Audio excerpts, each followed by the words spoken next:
have the chance to interview Dr. Munni June. She is the coach of India's women's Kho team. Thank you so much, ma'am, for speaking with us. Thank you thank you. Ma'am ये बताइए कि आज squad का announcement हुआ, कैसा feel आ रहा है कि चलो अब स्क्वाड का अनाउंसमेंट हो चुका है, अब 13 जनवरी को ओपनिंग सेरेमनी जो कि बहुत ही ग्रैंड स्केल पे होने वाली है, क्या फीलिंग हो रही है अभी?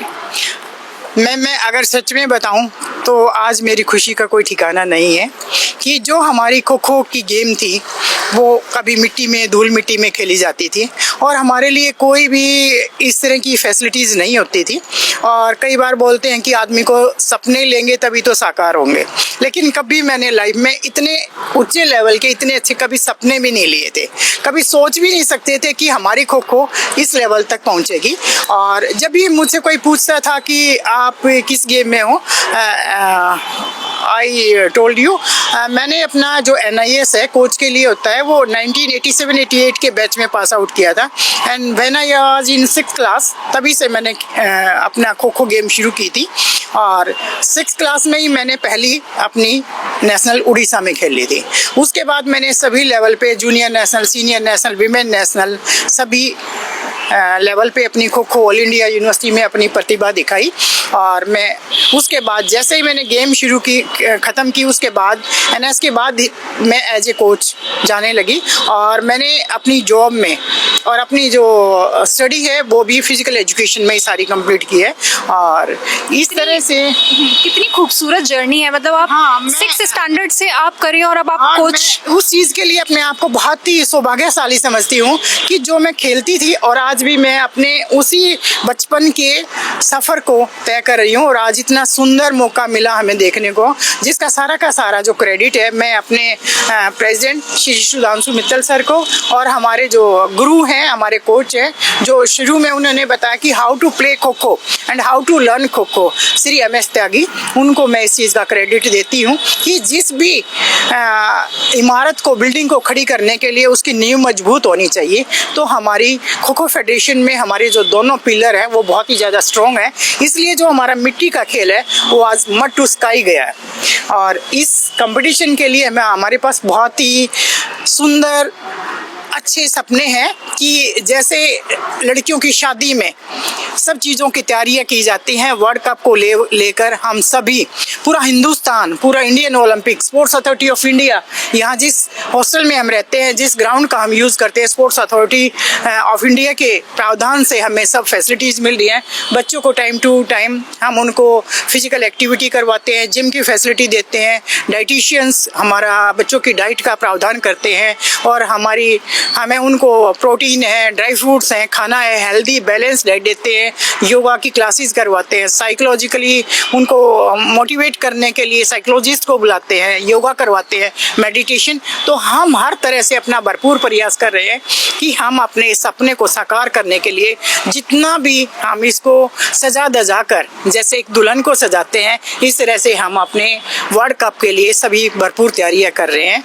और मैं इन सब चीज़ों के लिए अपने आप को बहुत ही भाग्यशाली समझती हूँ कि जिस तरह से हम खेलते थे और आज एज ए कोच है। साउथ एशियन में I was a chief coach of women team, Asian में भी मैं अपनी टीम महिला टीम के साथ कोच रही हूँ। और अक्टूबर में हमारा India versus Nepal test match हुआ, उसमें भी मैं एज ए चीफ कोच थी। और अब जो हमारा फर्स्ट वर्ल्ड कप है उसमें मैं महिला टीम की कोच होने पर अपने आप को बहुत ही सौभाग्यशाली मानती हूँ और परमात्मा को सत सत नमन करती हूँ कि मुझे इतने अच्छा मौका दिया गया। अभी तो सफ़र शुरू हुआ है और ये काफ़ी लंबा सफ़र होने वाला है। अगर ओलंपिक्स में खो खो आ जाता है तो क्या फीलिंग रहेगी? हाँ, वो दिन दूर नहीं है कि हमारी जो फेडरेशन है, श्री सुधांशु मित्तल सर हैं, उसके लिए भरपूर प्रयास कर रहे हैं कि हमारा जो आने वाला ओलंपिक होगा उसमें हमें पूरा आश्वासन है उनकी तरफ से कि हम ओलंपिक में अपने गेम की ज़रूर से ज़रूर शुरुआत करेंगे। एशियाड में भी होगा तो ये हमारे लिए बहुत ही खुशी का मौका होगा कि जो श्री कृष्ण भगवान के टाइम पे महाभारत में भी कहते हैं कि कृष्ण भगवान भी इस गेम को खेलते थे। हर कोई कहता है कि मैंने खो खो खेला, मैंने खो खो खेला। तो इस तरह से हमें लगता है कि भगवान का हमें साक्षात्कार उनका आशीर्वाद मिल रहा है और एक दिन दूर नहीं है कि हमारा सभी गेम्स की तरह, जैसे क्रिकेट के लिए लोग बड़े दीवाने होते थे, आज थोड़े दिनों दोनों के बाद ही लोग खो खो को देखकर उनके दीवाने होंगे। जगह जगह पर खो खो खेला जाएगा। मैम एक आखिरी सवाल, इस बार ना काफी अच्छा इंटरेस्टिंग ट्विस्ट लेके आए हैं, वजीर वाला ट्विस्ट, थोड़ा सा समझा दीजिए और उसके साथ साथ हमारे दर्शकों को एक ग्लोबल स्केल पे ये भी बता दीजिए क्या क्या रूल्स है मोटे मोटे जो हमें खो खो के बारे में ध्यान रखने चाहिए। देखो, जो पहले हमारी शुरुआत से हमने जो खो खो खेली थी उसके अंदर 12 प्लेयर्स होते थे, अभी इसमें 15 प्लेयर्स हो गए हैं। पहले हमारे 9 प्लेइंग के होते थे और 3 हमारे सब्स्टिट्यूट प्लेयर्स होते थे।